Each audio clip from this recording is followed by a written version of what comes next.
При 4 к точке подходим. 74, подходите. Борт 81. Отказ СТУ. Так, вот и приехали. Отказ СДО. Резервы СТУ. Мостовое оперение разрушено. Отказ СДО, катапультирует 681.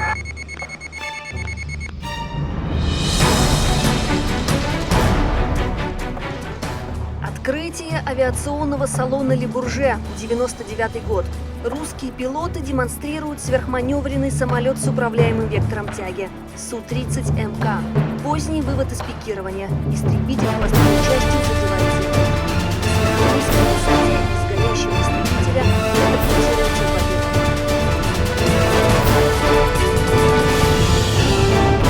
Của Việt Nam tìm thấy các mảnh vỡ của máy bay tuần thám chở 9 người đã rơi xuống biển gần Hải Phòng hôm 16 tháng 6, trong khi đang tìm kiếm một chiến đấu cơ bị mất tích trước đó. Chiếc máy bay bị rơi thuộc về lực lượng cứu hộ cứu nạn quốc gia của Việt Nam. Bộ Quốc phòng Việt Nam nói hôm 17 tháng 6 rằng chưa tìm được ai trong số những người trên máy bay. Bộ nói nơi tìm thấy các mảnh vỡ nằm cách đường phân giới vịnh Bắc Bộ 3 hải lý và ở trong vùng của Trung Quốc. Bộ đã đề nghị Trung Quốc cho phép tàu của Việt Nam đi vào cũng như giúp đỡ tìm kiếm chiếc máy bay rơi. Phía Trung Quốc đã điều ít nhất 3 tàu đến địa điểm phát hiện các mảnh vỡ để giúp đỡ. VOA Việt ngữ liên lạc với Thượng tướng Võ Văn Tuấn, Phó Tổng tham mưu trưởng của Quân đội Việt Nam vào tối ngày 17 tháng 6 và được ông Tuấn cho biết chưa có thông tin gì mới hơn so với ngày hôm qua. Trước đó, một chiếc chiến đấu cơ Su-30 của Việt Nam được cho là đã rơi ngoài khơi Nghệ An hôm 14 tháng 6. Một trong hai viên phi công trên chiếc Su-30 đã được cứu sống hôm 15 tháng 6. Một số trang tin của Việt Nam tối ngày 17 tháng 6 đăng tin nói ngư dân ở Nghệ An đã tìm thấy thi thể của viên phi công còn lại. Thượng tướng Tuấn nói với VOA.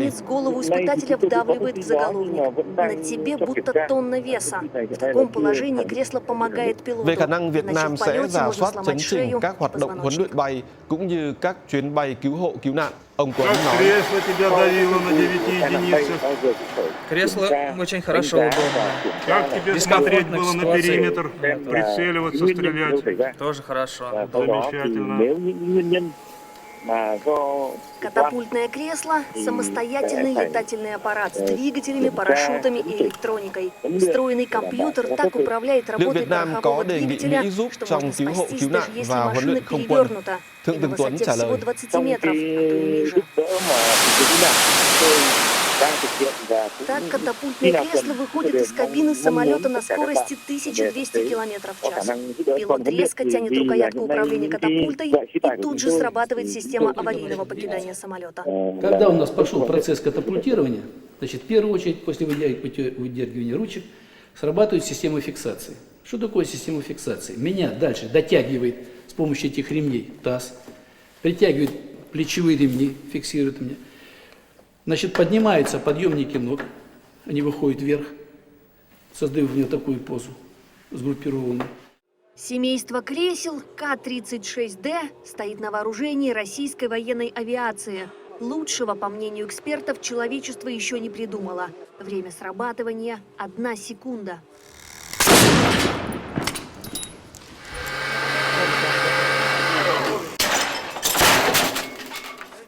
Это уже испытание амортизационного кресла для перспективных вертолетов. Необычная поза манекена. Когда падает вертолет, именно в таком положении находится пилот, испытывая несовместимые с жизнью перегрузки в 30-40 единиц.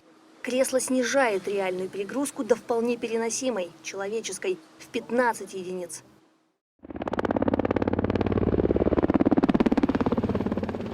Для вертолетов К-52 «Аллигатор» в НПП «Звезда» разработали уникальную систему спасения пилотов – катапультное и амортизационное кресла, 2 в 1.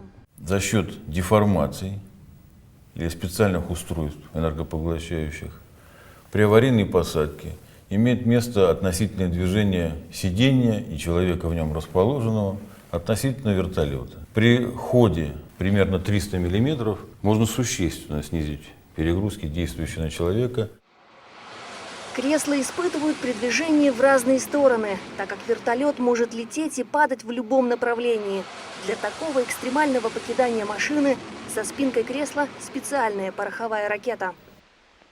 If your aircraft has provision for underwater ejection, you have a ready-made secondary escape route. Successful underwater ejections can be made from any aircraft attitude. Nose down. Tail down. And inverted.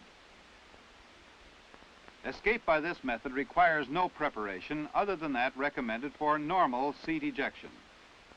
There should be at least 10 feet of water above you before you can safely eject. Never eject from the surface. With present systems, the chute cannot open in a 0-0 situation.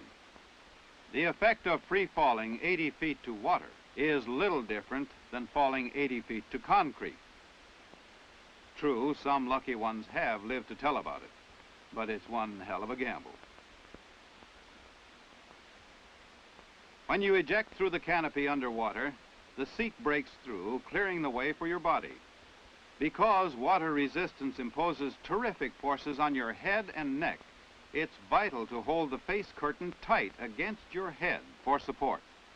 The forces of ejection might cause a momentary blackout. Immediately upon collecting your wits, disconnect yourself from the seat by pulling the emergency release handle, breaking your restraints. Now, separate yourself from the seat. This is difficult. You'll have to kick and swim violently, even though you are disconnected.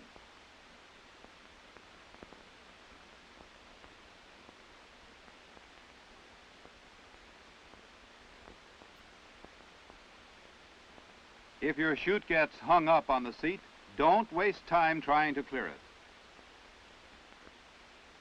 Release your riser fittings and swim clear of the chute.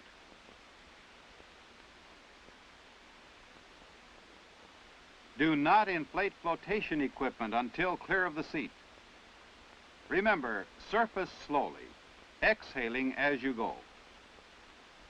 Remove your oxygen mask. Capsule was to fit into the space envelope of the existing seat. This in itself was a stringent requirement. It would also use the existing ejection rails and thus require no major structural change in the aircraft. The capsule would have two configurations, one for the pilot and one for each of the two crew members, both to be made in the same basic design and operated in the same manner.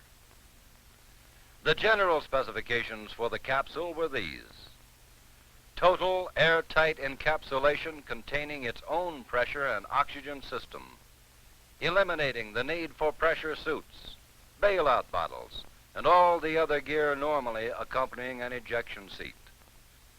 Thus, normal shirt sleeve flying conditions would exist for the pilot and crew members. The encapsulated seat would operate like this. If cabin pressure is lost at high altitude, the pilot immediately pulls up the closing handle. The restraining straps pull him back into the seat, and the knees and legs fold up. The capsule doors close, completely isolating the occupant. The flight stick is an integral part of the capsule and permits control of the plane after the doors are closed. Communications with the other capsules are maintained after the closing.